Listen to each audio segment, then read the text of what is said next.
এটি প্রচুর লাভ তো, মহিষে ভালো লাভ এটা। আমাদের কাছে এখানে 100 আছে, আপনার তার 2 বছর পাল দিলে মহিষ প্রায় 150 পার হয়ে যাবে। এই মহিষে প্রচুর লাভ তো। পাবনার ঈশ্বরদী উপজেলার আলহাজ মোড়ের রসুলপুর ঘাটের মোহাম্মদ আলম বাদশাহ মাত্র 15টি বকনা মহিষ নিয়ে তার ব্যবসা শুরু হয়।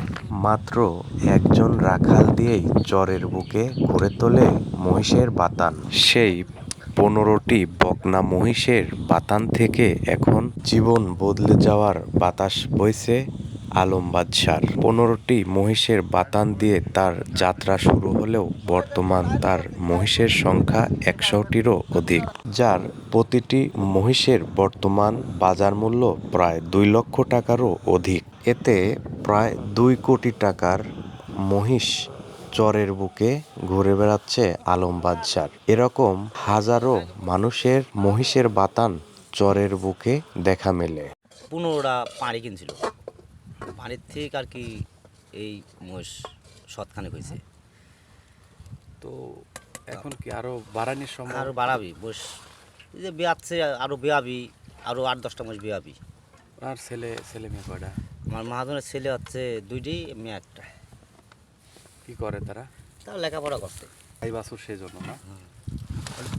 প্রতি বছর না 20টা মহিষ বিয়ান দিবি, 20টা মহিষ বিয়ান দিলে 2 বছর তো আবার 40টা বাইরে গেছে, বুঝলেন না? প্রচুর লাভ। ওনার নাম কি? আলম বাদশাহ। গ্রাম? গ্রামে আপনার নসিরের ঘাট ভাই, আলহাজ মোড়। কোন থানার ভিতরে? এটা আপনার ঈশ্বরদী থানা। ঈশ্বরদী থানা।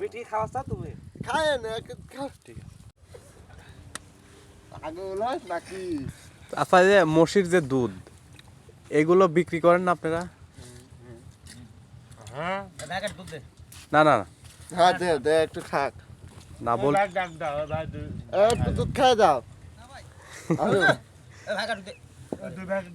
এই দুধ আপনারা বিক্রি করেন কোথায়? এই যে ঘোষ আছে, দাও এখান দে একটা থাল ধরে দাও। দর্শক শ্রোতা, এটা হচ্ছে, এটা কোথায় ভাই? হ্যাঁ, আপনার মনে করেন কি এটা হলে খাসমাল থাল ধরে দি।